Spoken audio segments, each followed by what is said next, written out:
Good evening to all the participants who have taken time to attend yet another episode of Analytics Wednesday.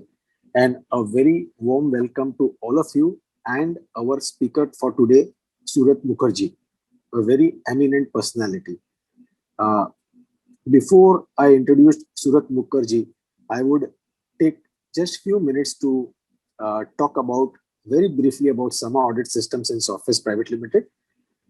Sama Audit Systems and Software Private Limited for the past 20 years has been delivering to the auditors, the finance professionals, accountants, and forensic experts in the country, in this region, uh, technology with regard to analytics, artificial intelligence, continuous control monitoring, continuous auditing, and recently have added on uh, working papers, automated working papers for external auditors. Now, these have been brought from Canada, Caseware. Their products are IDEA, as you know, Caseware working papers, Analytics AI, which is artificial intelligence auditors tool on the cloud, and also LSA, which is a continuous control monitoring product from Tier 1 Financials. Now, in Sama Audit has been working very closely with the internal audit departments and a lot of professionals, finance departments across the country over the years, in not only bringing these solutions, but also talking about, how they can be implemented in respective organizations and working closely with the chief audit executives and the CFOs across the country and in this region, in this South Asian region. As one of the initiatives to spread knowledge, we have all as a team in Sama Audit decided to have 1 hour sharing session on analytics, and we coined it Analytics Wednesday. This initiative has also been supported by the Government of Canada Trade Commissioner Service. So I think we are indeed grateful to them because they have been all along supporting our initiative in the country to spread knowledge about analytics and all these solutions in the country. I will briefly speak about Surat Mukherjee. He is a very well-known speaker. He needs no introduction, but still, formally, I want to introduce him. He's a qualified chartered accountant, a cost accountant, a certified, a CFE, currently working as executive director at Dalmia Bharat Group, which has interests in cement, sugar, power, and refractory segments and has a turnover in excess of 12,000 crores. So he has been with the group since 2008 and he has been instrumental in setting up the risk management function, scaling it up to match the expansion of the group. And before that, he has spent a decade with Sony India Limited and a 5-year stint with Philips India. He has handled and led several investigative and forensic audit assignments during his career span and taken appropriate decisions to clean up any ethics violation by any internal or external stakeholder against the group. In Sony, he has worked in various senior level roles from controllership to global reporting, signing off from there as head of internal audit. Over his professional career, he has been able to contribute sustainable results for the organizations in the field of controllership, finance, risk assurance, fraud investigations, and is a regular contributor and speaker in various industry forums like ICAI, IA, ICMA, Association, and believes in interactive learning through knowledge sharing. Now, at his behest, we had a call yesterday, and what we understood is that he will speak, he will enlighten us for 10, 15, 20 minutes, and then we will be in conversation with him. We at Sama would be in conversation with him for half an hour or 20 minutes or so, and then we'll open it out for all the participants to ask questions, and I will moderate that question answer with my team, with Jairam, Manish Pipalia, and everybody else, so that we get maximum learning out of this session, because I think interactions help more learning rather than just one-sided speaking. That is what Surat Mukherjee suggested, and that's a very good way, a very good format. So there's a change in the format that he will speak about transforming internal audit through analytics. How do you institutionalize analytics in an organization, and also about fraud analytics, because he's been instrumental. He's been handled so many forensic audits and investigations. So with that, over to you, Surat, for next 10, 15, 20 minutes, where you can go through this topic, enlighten us, and then we can get into conversation with you. Yeah.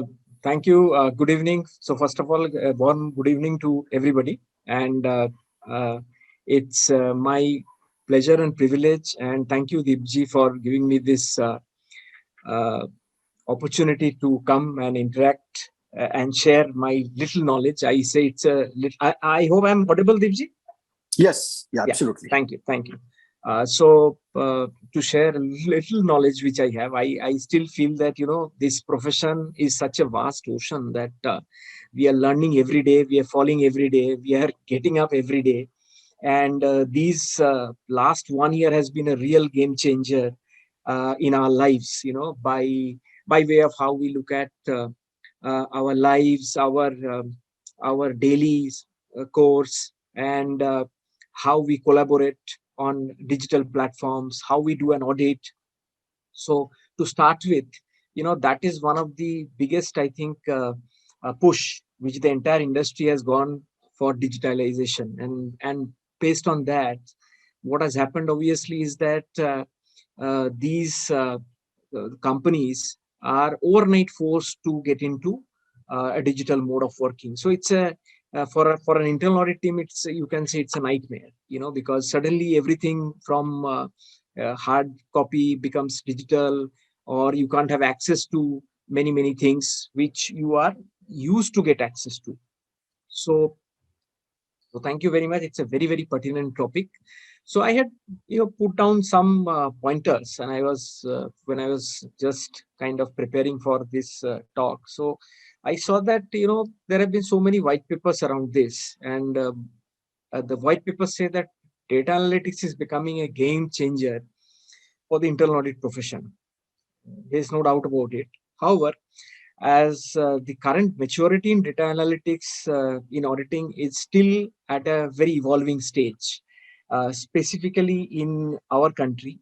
I'm not talking about other geographies where maybe the acceptance of these digital auditing tools and way of doing digital audits is more, but we are evolving. And over the last 1 year, that evolution has gathered pace, and maybe we have caught up a lot of lost ground. So the current maturity in data analytics is still, at that evolving stage, and we still have a long way to go before we can get the best out of this technology. But that's the only way forward. So the ability to utilize data analytics and big data, which is another kind of acronym which we keep on using to achieve a competitive edge and manage operations and strategic plan, it ranks among the top risk issues for the board members and C-suite executives worldwide. In combination with an ever-growing set of demands from the boards and executive management for the internal audit team to give a deeper insight into different kinds of risks, be it strategic risk, uh, and operational risk. And so the shout for having not a sample-based audit, but a full data assurance has gone louder to louder. And now, over the last 1 year, when people do audit remotely, that even gets more louder. So it is very important that that we understand this change which has gone into it. So the board is asking for deeper analytics, even use of robotics, are top priorities in that manner. So by leveraging effective data analytics strategies, a business can boost efficiency while improving the quality of evaluating risks and controls, as well as satisfying the stakeholder scrutiny. So there are different stakeholders who are putting around the board. There could be an investor, the board members, the operating management, the statutory auditors. All are looking very closely on the kind of assurance which an internal audit function is going to give. So data analytics can be applied across mainly three key areas. So one is in terms of planning. It can be used for effective risk profiling, the testing of data simulation, and statistical sampling. Data analytics can also enhance the execution of audits, providing quick and effective monitoring and continuous controls monitoring, keeping watch for indicators of fraud. As we know, globally, billions of dollars are being wasted and leaked because of different kind of frauds which are happening. So it is important that we recognize the patterns through these analytics to anticipate future risk and also control simulation. Finally, it can enhance reporting of risk quantification, real-time exception management, and root cause investigations to provide better understanding of how to avoid future uh, non-compliances or breaches. So data analytics is subsequently gaining a growing foothold uh, through very beautiful uh, what we can say custom made as well as off the shelf tools which are available. And as a recent report I was reading the other day, it shows that 2 out of 3 departments now utilize the technique as part of their internal audit process, seeking uh, valuable improvements and efficiencies and insights buried within internal workflow and cultural habits. In line with this, the use of analytics in auditing remains in its evolving stages, as the maturity of using analytics in auditing process still keeps on evolving. Uh, Partially, this is likely to the fact that in many firms, they are fundamentally not ready for fully leveraging of data analytics. So budget and allocation of dedicated manpower always remains an issue. So we keep on fighting all the time to get these tools for doing audit. And budget is always a constraint. Though the management may be sanctioning tools for business needs, but for us to round that up and prove that the analytics tool is actually a business value add, there has to be solid case studies to sell that thing to the management. While uh, almost 70% of organization in Asia Pac and Europe currently employs data analytics in their audit efforts, only 50 to 52% believe that data available to be analyzed is up to the mark. So the authenticity and the integrity of the data always remains a problem, which is a big challenge. And in an industry like us, where we use multiple different kinds of softwares and endpoint solutions, which are sometimes integrated, sometimes not integrated, it becomes a really challenge. So the gap is even more pronounced in US, where 63% of the entities using data analytics in their auditing process, out of them 28% said that the data is only of high quality. The balance said that there is a lot of massaging that needs to be done on the data, which may lose data authenticity. So I believe that another reason why firms are not fully realizing the potential of data analytics could be that many audit functions are likely using analytics tool as a pointed solution as opposed to being a part of the uh, overall broader initiatives throughout the auditing process. So maybe I'm also guilty of doing that. It is focused into certain areas where the data is accurate and where the data is relatively easy to massage and get exceptions out of it. So in complex situations, that is becoming an hindrance. In order to work towards improving the current situation, we can set out certain priority areas, which I had jotted down 5 to 7 priority areas which one can look into as audit executives or audit heads. So one is that the CIA should recognize that demand for data analytics in internal audit is something which is here to stay, and there is no way out of this. So as an organization, we need to sell that. As a department, we have to sell that concept to the board as well as the uh, operating management.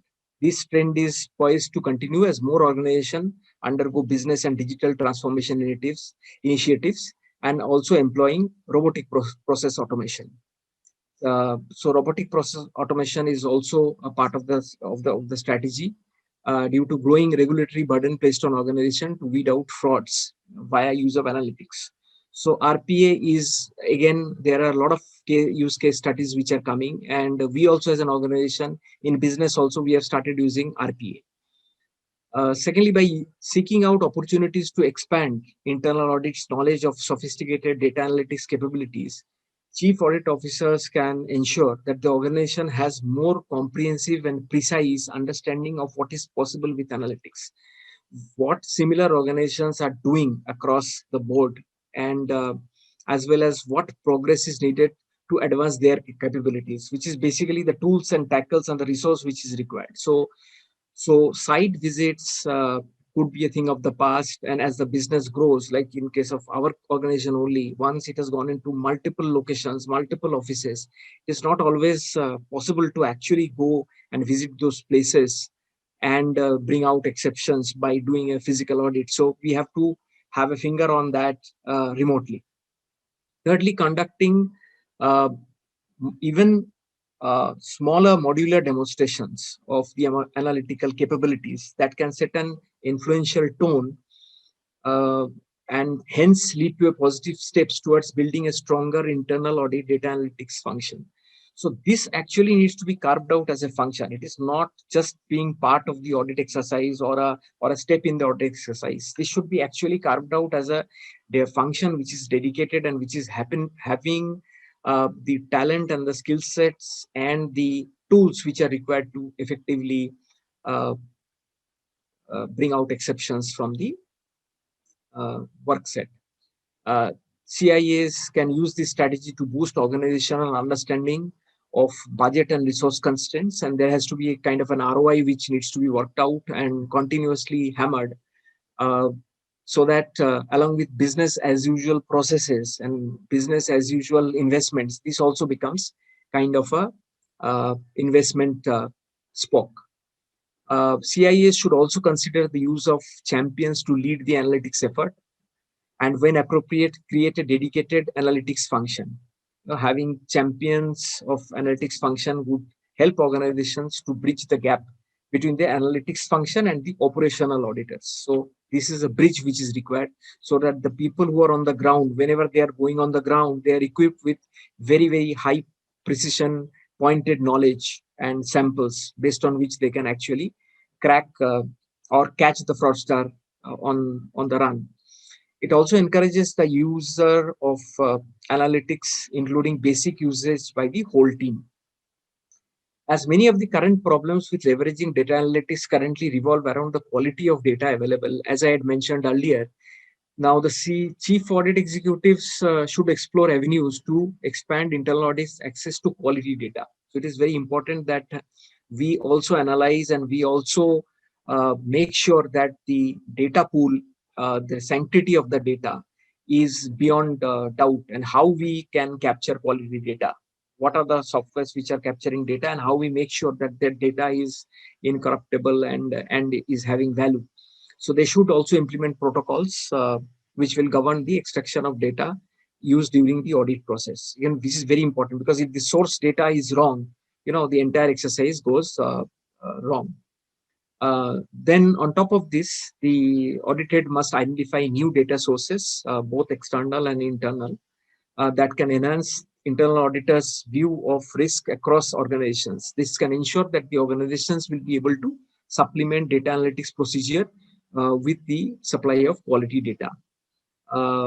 We would also benefit from increasing the reach and usage of continuous auditing and monitoring to perform activities such as monitoring fraud indicators, key result areas in operational processes, and information used in the leadership team's strategic decision-making activities. So continuous control monitoring, as we start that initiative, the end objective is to hand that over to the operating team, so that they could see that data, manage exceptions, and the fraud indicators are immediately acted upon, rather than that being highlighted and worked upon at a date when the events are of quite a past era.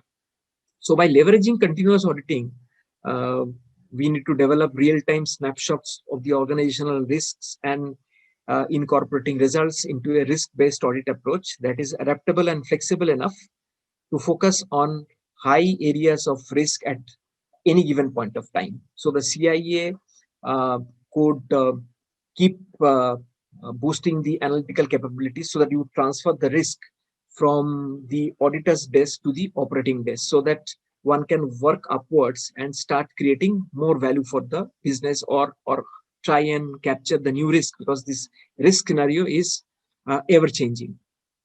The chief audit officer should also kind of seek ways to increase the level of inputs which comes from the stakeholder, because in delivering or in developing these tools of analytics, it is very important that we get inputs from the business, so that they tell us what are the key risks which they are looking at on a day-to-day basis, so that this could be monitored by the tool, while many different stakeholders have important insights into the business or the risk which they perceive to be important. And once you are able to attack and address them, then it becomes a very easy way to sell the product of continuous controlling to the business.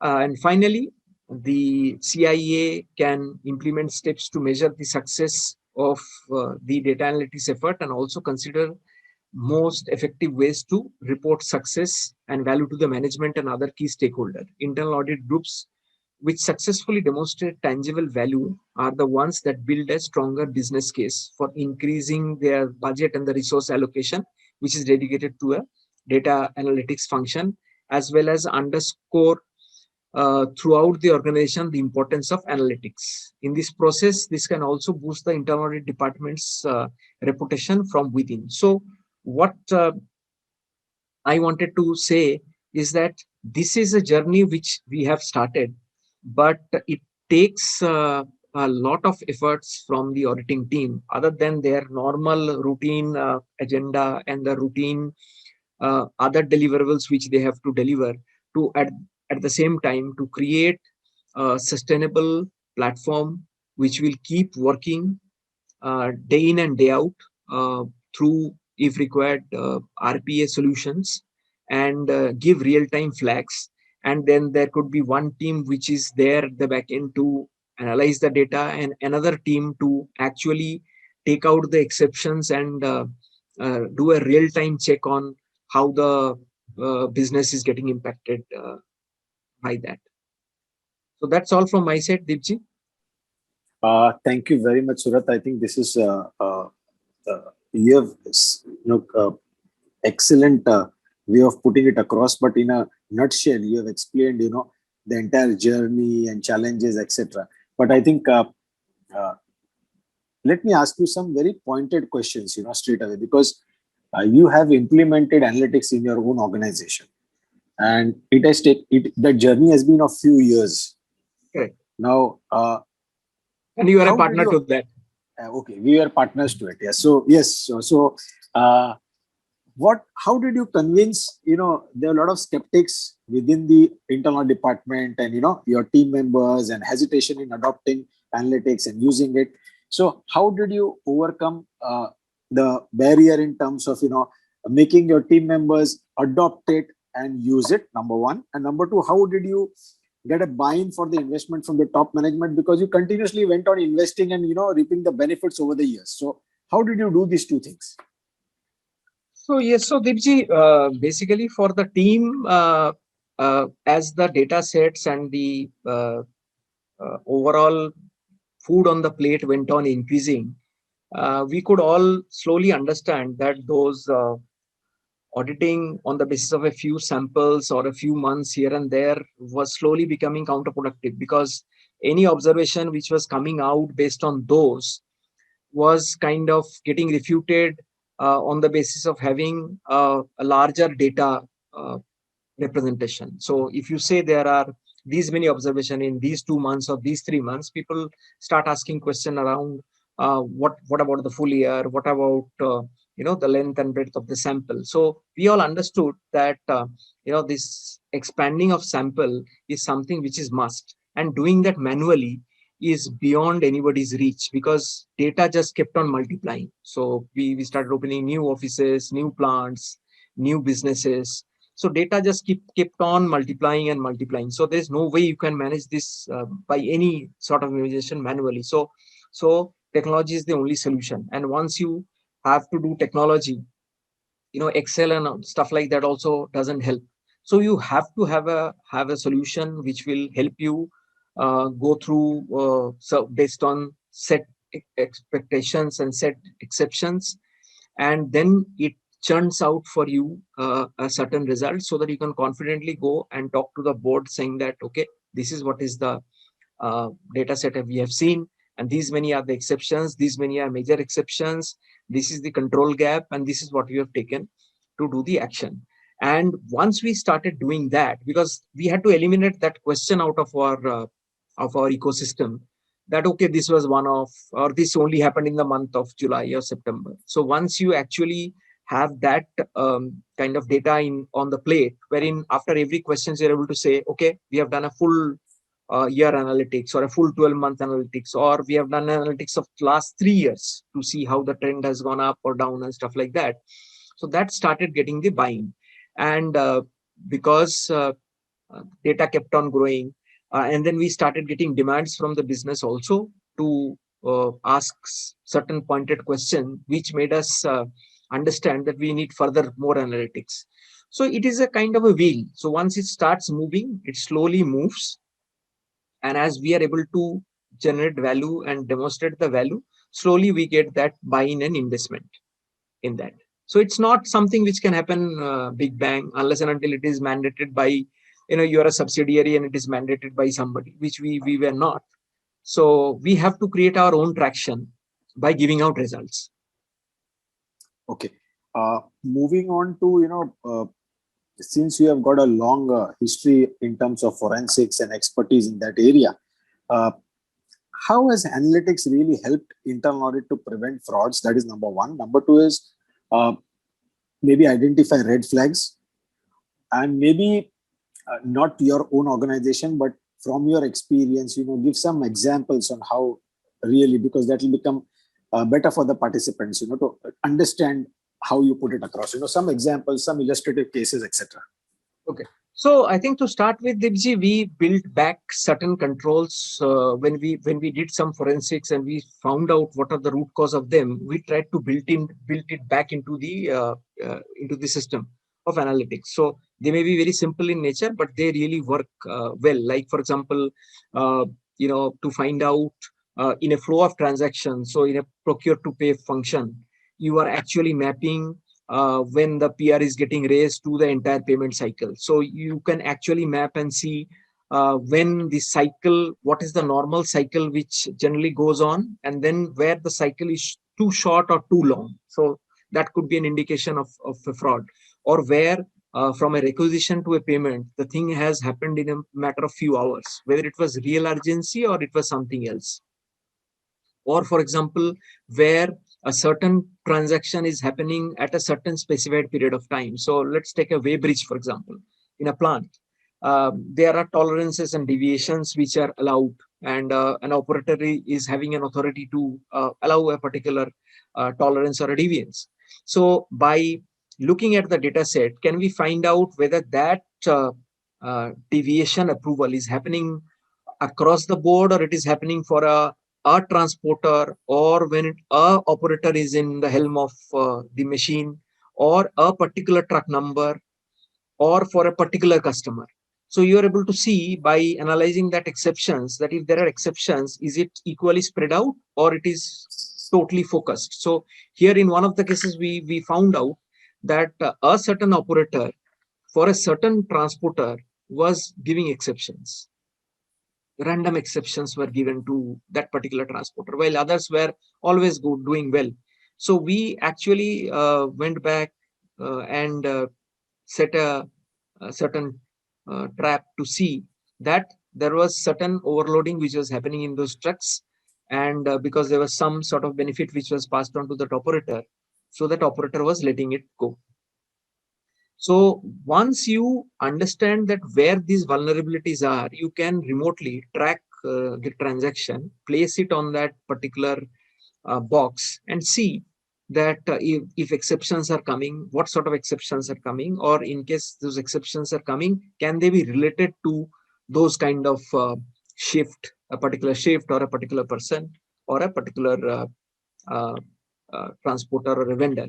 So once you do that, and once you throw those exceptions also, so there will be a lot of false positives in analytics, Deepji, as you know. So once you throw that back into the system, but somebody gets this feeling that, oh, I am being watched. So if today I have done 20 exceptions, in next few days time, there is a file which is coming with those exceptions. So they are at times surprised as to who is looking into that. So that sends that cat among the pigeons, and people think 10 times before actually they are deviating. So they have this at the back of the mind fear that somebody is watching.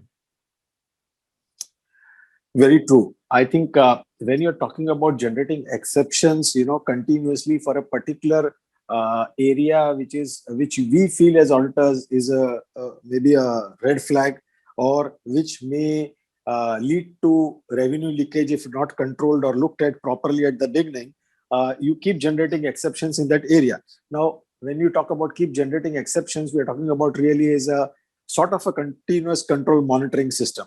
So Yeah. what is the time when analytics should graduate to continuous control monitoring, and what should be the frequency? Any examples? Like you've given one example of the truck loading, overweight and some favoritism for a particular vendor. So similar to that, how do you graduate from analytics, pure ad hoc analytics, to maybe repetitive analytics, and then to maybe continuous monitoring? Or do you feel the auditor should be looking at continuous monitoring, or you should graduate that function to the process owners themselves, and maybe move Precisely. on to some other areas? Precisely. So what are your Precisely. thoughts So, on that? What are your thoughts on that, precisely. So please? I'll answer the question from the last statement of yours.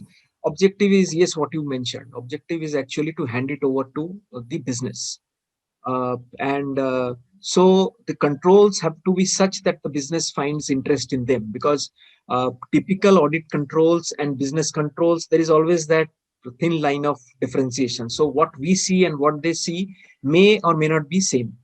So for graduating that analytics to a continuous control, for audit purpose, we need to see what is important for us, where we want to have our fingers on, where there is a significant leakage opportunity, or where, for example, if I want to see that where a credit limit is modified for a customer and immediately an order is done to fulfill that limit. So this is something which is a kind of a fraud indicator, where somebody may modify the master, let an order pass and revert it back. So that revert it back could be a situation where a fraud can be happening, or a check or a credit or payment is entered and an order is passed and then the payment is reversed. So these are indicators where, which as an auditor really interests me a lot, so that to understand that where these master data or payment data is being handled, at the same time transactions are also flowing through that. But for the business, it could be something different. For them, maybe the lead time of that vehicle inside the factory is very important. So we could actually analyze and give them that data in terms of where the vehicle, what is the standard lead time of a vehicle inside a plant, and where it is like moving within few minutes, which just means that either the vehicle has been taken out of queue and given preference and then later regularized. That is again for some speed money or something. So that to the business makes a lot of sense, that they want, there should be a proper queue of the vehicles and stuff like that, which if it is not happening because somebody is giving somebody some speed money, as a result of which a queue is being broken, and then the truck is allowed to pass, and later on the next day, the transaction is regularized within a span of 10 minutes, where it is showing that the vehicle has entered and left the factory within 10 minutes, which is is an impossible task. So we have to have those set of controls differently. So what I have found is that many times what we find as very lucrative and important, business doesn't find that to be that lucrative and important, right? On the other hand, so we have to, when we transfer it to the business, the controls needs to be such where they find interest. And secondly, the scope has to be chiseled in such a manner that exceptions are real exceptions, so that not there are not too many false positives, because anyway businesses are stressed. So they really can't afford to have too many false positives, and every false positive is kind of a dent of confidence. And they get 5 false positives and then say, okay, this is not good, let's move on. So something comes and you just keep it aside. Right. One question from the participation is that, and also it was there on my table to ask Yeah. you, does analytics improve audit quality? Yeah, for sure. Because see, everything and anything which you are doing, that is anyway you are doing. So you are following the audit protocol, the SOPs, and you are doing your visual checks and all these things, random visits, surprise visits, everything you are anyway doing. But what analytics does is, first, it gives you a confidence as to the nature of the damage. So if you find a few exceptions, you can confidently say that these exceptions are these many in number. So when the board kind of wants to understand from you that what is the damage. So it has happened earlier with me also. When I have given a few exceptions, they said, okay, this exception is on this population. So this is this many percentage. On overall thing, how does it look? Is it scary enough or not? So I didn't have an answer. Now, once you're having that analytics on a larger population, and in many cases on the 100% data, then you can actually put your finger on it. And many times we decided not to take it to the board because on that second lens, it becomes too minuscule. So sometimes earlier, what would have been, a part of a discussion for a few minutes at a highest level, now may not be even discussed or taken because we can understand that it is not so severe. Right. There are some questions which are directly related to the topic that we have covered so far, the discussion we have had so far. So I'll take those questions first. There's Mr. Narayanan who is asking, 100% population of data set would be useful if it is prognostic towards analysis and usage.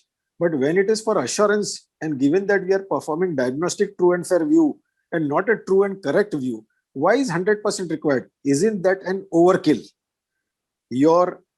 No, see, this is what I just mentioned, because wherever you are giving an exception, there is a requirement that on the overall big picture, how does it look? So if you say there are these many exceptions in that particular data set, then there is always that expectation, and also it gives me confidence more than anybody else. First, as an auditor, we have to satisfy ourselves whether the control environment is going right or wrong, and because the tools and the technology gives you, it's not that I am doing it or anybody is sitting there and doing it. So the tool may be doing it overnight, and once we are actually seeing the execution of the data, we are further chiseling it out. So it's a iteration. So with every iteration, we are able to it's that machine learning thing in many cases where the machine is a human being. So we are learning and we are chiseling the scope and making it more focused. So when we are going, and as an internal auditor, we are putting our finger saying that the systems are working well, my voice will tremor in case I have taken samples out of the whole period. But as long as I am doing it for a large sample, or even if sometimes it is 100%, then I am reasonably confident that whatever has come out as an exception based on that particular rule set is the only exception. I think, Surajji, I am also inclined to follow you on that, because as in number of cases you go before the audit committee or you go before the management and you have certain findings which you may say that you have done it on an assurance basis, but just you're providing assurance, so it's just a sample basis. But the management, the first question which comes up is, oh, something goes wrong in payroll. So in the last 1 year or 2 years, what is the impact? Yeah, and this is absolutely it's just like a free it after a no ball. It will just come to you. 100% they'll come to you. And if you're not ready, they will say, please come back with this in the next committee. So you do that all over again. And then when you come back, it's very difficult to relate that. After 3 months, you come back and you say, you asked for it and I have done this. Then it's like, okay, you have seen it. Is it okay? Okay, fine. Then we move on. So the discussion doesn't happen actually. So I think, this helps us to bring to the board certain things which are really of quality nature. So when it has come to that level, it qualifies through these sets of parameters. Sure.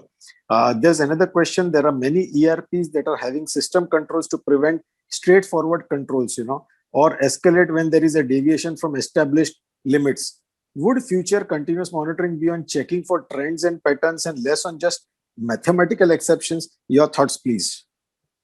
No, it's not only, but see, we have to evolve with the kind of fraud which we see in the ecosystem. So, it's not like one rule fits all or one software fits all or one hardware fits all. So ERP is a fantastic tool only when you don't kill it. Most of the organizations, if you see, ERP is like a child's toy. So, you give a child a toy, and what he will immediately do is he will open the parts from here and there, So after 1 hour, the toy doesn't look like a toy. So first that break test happens. So for ERP also, what I've seen is that all the standard rigid features which are there because of some business contingency or business case, which is very well convinced to this ERP implementation team members, or that is highlighted as a business impediment, many such controls are actually taken down. Say, take segregation of duty, for example. When we have started working, we have seen segregation of duty with, X clerk doing A job and Y clerk doing D job and Z clerk doing C job. That was so well laid out. Now in an ERP, you will see that that's compromised every now and then, here and there. There'll be exceptions which are coming, and then there'll be super users. Now, if there are people working behind it, and if that user goes bad or he has an intention to hurt you, he can hurt you big time. So it is very important not to be happy with putting a few sets of controls, and all the sets of controls which are put in ERP would have exceptions. And those exceptions will be granted and people will not be monitoring. So you have a three-way match. But after that three-way match, or while doing the three-way match, if there are, if somebody is coming and changing your vendor bank account, what kind of checks and balances which are there? So through analytics, there should be some kind of a red flag in terms of that that this is the case where the bank account was changed and also a payment was also made after that. So that could be a possible red flag. Like, for example, if you see artificial intelligence in a lot of banking transactions, like you add a payee, they don't allow you to transact for the next 30 minutes. Why is that? That is only because that if somebody has created it for you, the original owner should get an indication and he can have that time to stop it. Some banks don't even allow it for 24 hours. So these are larger things which are done. So we have to continuously evolve around it, because we are not only fighting internal fraud elements, but we are also fighting our external fraud elements. Right. Now, in my opinion, again, Surajji, continuous monitoring has already evolved so far that presently also it may not just be a mathematical output. It may Absolutely. still be patterns and trends today. And if there is a deviation from a set pattern or trend, that can be highlighted by continuous monitoring automatically. So, that's already gone ahead in many organizations, which is fine. Another question on continuous monitoring again is, and data analytics is, in my opinion, Kamlesh is asking this question. In my opinion, graduating from data analytics to continuous monitoring is dependent on the risk factor. If the risk is high, and so is the possibility of materialization, then depending on tech implementation, business should implement continuous monitoring. That is what he's saying. So this fair. I fully agree with him. Absolutely right. Then I think there is one CA who has talked about, Rubneet, who has talked about deployment of analytics depends upon the type of business or type of industry. I think not necessarily. It depends on what you're trying to protect. So I think here the value, what you're trying to protect is important. So if you feel what I'm trying to protect is important, we'll find out tools. So it could be called with this name, that name, this way or that way. But like earlier years, today we are talking about continuous control monitoring and stuff like that. But there was a time when there was concurrent audit. So concurrent audit is nothing but also a continuous control monitoring, where if you pass a bill, that used to go through a couple of auditors before it is paid to the vendor finally. So it was nothing but extra checks and balances which are put so that thing doesn't go wrong and you rue at a later time. Right. There's a question by Mohit Basin on, thanks for the insight so far. In a big organization like yours, how much time it took to implement And what three top hurdles you faced, and how did you manage these hurdles? You have spoken about it, but uh, Yeah, so a very pointed. times I forgot how much time it took, because we went very small. Like we implemented IDEA, and also we implemented one software called Security Weaver, which is a SAP certified tool. So we had to kind of like, we took 5 sets at a time, and we had to completely customize them to our needs, to what it is supposed to see. So that tool is like a torchlight, but where to beam it, what to pick up, what to report as an exception, what should be the frequency. So we did it, and then for a long period of time we started using it as an internal facility, as for the audit team, and slowly starting sharing it with the auditors on the ground to see whether it is making sense for them, whether it is making their life easy or not. So with five sets, we kept on improving over a period of time. So that is how we should do. Now the biggest hurdle in this one, obviously, is to first tune the audit team to be tool savvy, or to understand how this report needs to be augmented and written, or need to have a dedicated team who would actually help making these reports. Or what we did, we got one person in our IT team who we trained it in this software, who used to help us in doing the coding and stuff like that. So that is the hurdle. So each one of these would need budgetary approvals and sanctions, and for support departments, that always is an issue. So that fight went on, but it is a cat and mouse game. And as you do well, as you reduce effort on your time, as your number of audit increases because of this benefit of the tool, or your observations are more sharper, or with more kind of a reach and coverage. So then you start getting that, and you keep relating this, that okay, this investment we did and this is what happened. Right. This is the more number of audits we did, or it was on more detail. So you have to keep joining the dots at regular intervals. Right. Any prerequisites within the existing IA team for deployment of analytics in the ongoing audit function? No, the prerequisites would be more on the side of the technology, in terms of that mindset. So first, we need to cultivate the mindset. So thankfully, we could cultivate that mindset by way of different analytics through Excel or other tools, and then slowly we graduated to this. So I think the current generation is obviously much more tech savvy, and always more willing to accept technology intervention more openly than maybe our generation. In forensic audits, Dhairya is asking this, in forensic audits, when we are not in receipt of much data, in that situation also a software like this can be useful? No, see, data is a prerequisite.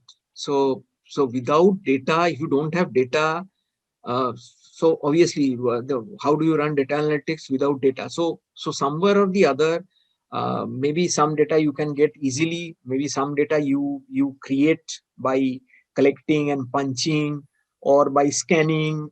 So the data sets are important. So unless and until the data sets are big and good enough for actually putting a tool on it, if the data is itself of 20 lines, then there is no need to put a tool. Any human being would be able to slice it and dice it and analyze it, or break it up in any way possible. But yes, so when we use a tool, it has to be either the data has to be big, or there should be a repetitive requirement of that particular activity. Otherwise, for anything which is one time or on a very small database, it doesn't give you an ROI.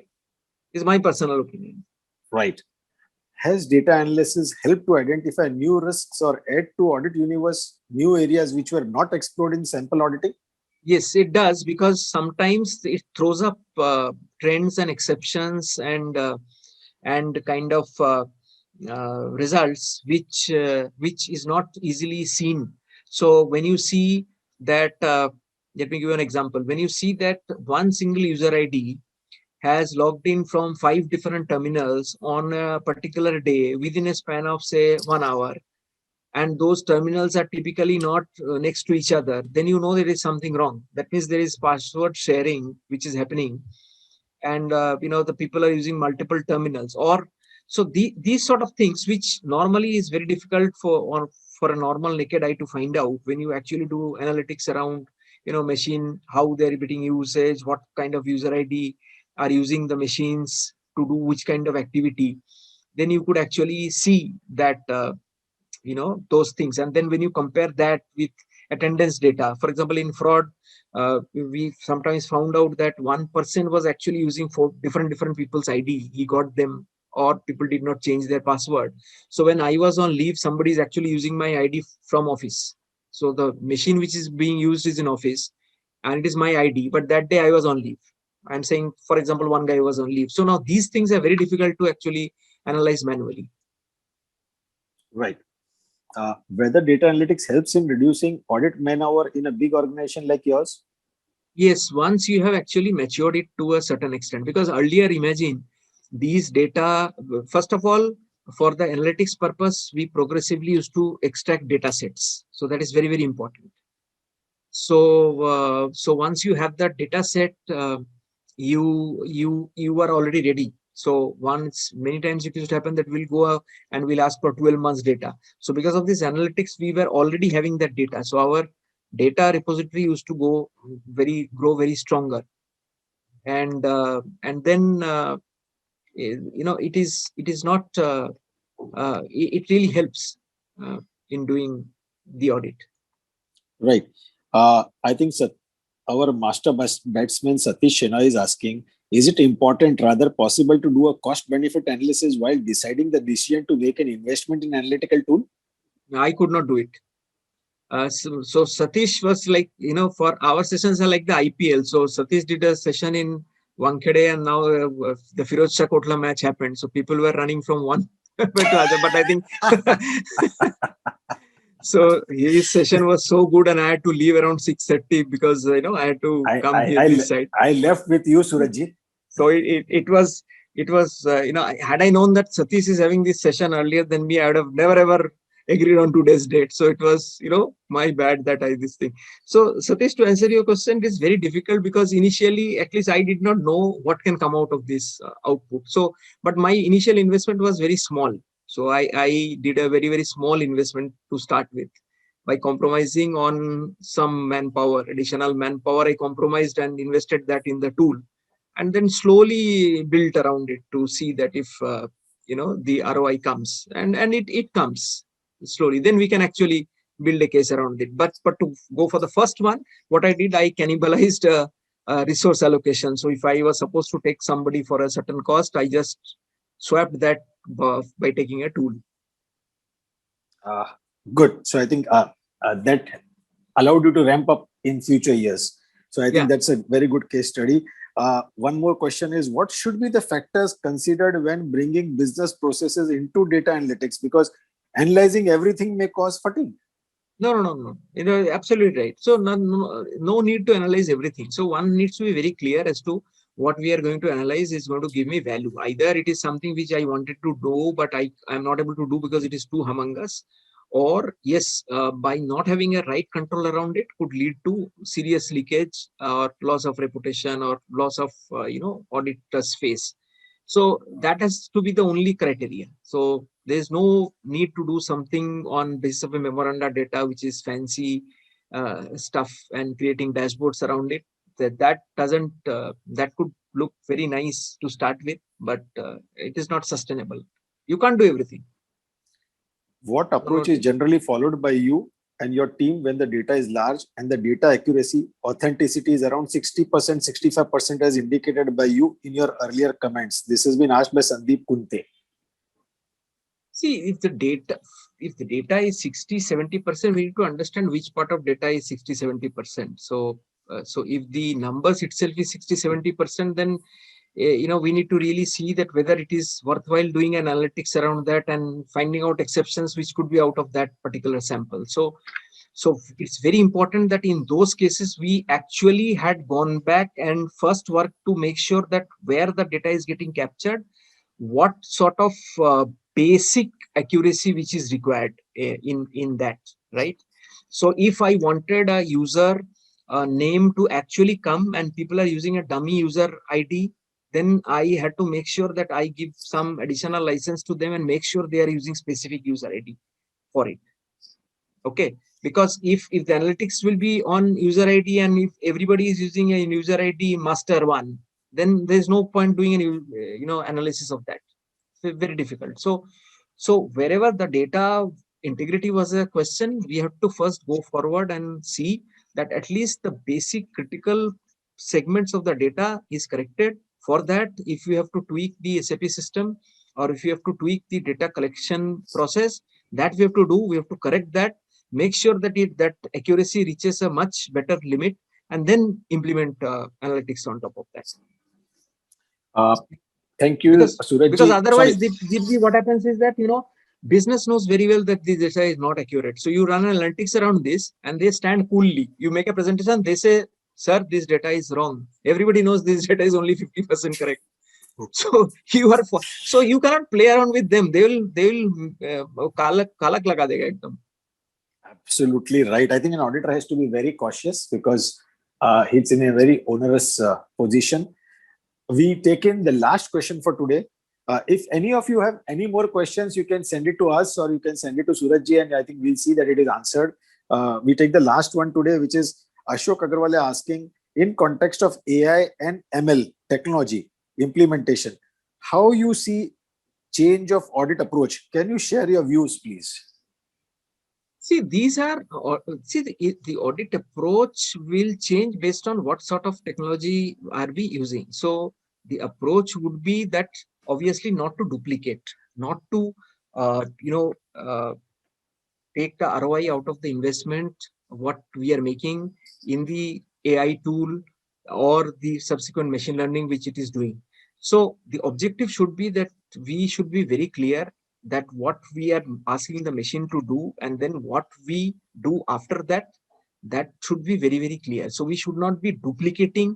We should not be having a doubt on the machine's capability and we are redoing because we have done this to start with. Let me tell you, when we first implemented, we were running it and then running it ourselves to see whether it is giving the right data or not. But then once the confidence improved, we stopped it. So I think, but that was quite back. But now I think the tools are much, much better, much, much sharper. So what we need to understand is we cannot doubt the tool. So once we have implemented it, we have to trust the tool and then see that we leverage that to enhance our reach, scope, or the focused approach on our reports. Thank you, Surajji. I think there are a few questions, but I think we'll take them offline or we'll send the answers to them. Thank you very much, Surajji, for this wonderful presentation and the conversation and the answers to all the questions that were put up by all the participants. And thank you very much for the wonderful participation by the participants and being with us, throughout for 1 hour. Please do join us. Yeah, and please join us for the next episode next week, where Murtaza Kanchwala, Managing Director from Protiviti, will join in and make a presentation on analytics, RPA, and automation for auditors. And he will specifically focus on procure to pay cycle and few other examples and case studies. So that's for next week. But once again, a very, very big thank you to Surat. So Surajji, thanks a lot on behalf of Sama, on behalf of all the participants, for being with us and for bearing us and answering all the questions, which were put up by the participants. If any more questions come in, we'll write into you. Thank you very much. And thanks a lot to all the participants. Thank you. Thank you. Take care. Stay safe, everybody. Bye. Bye.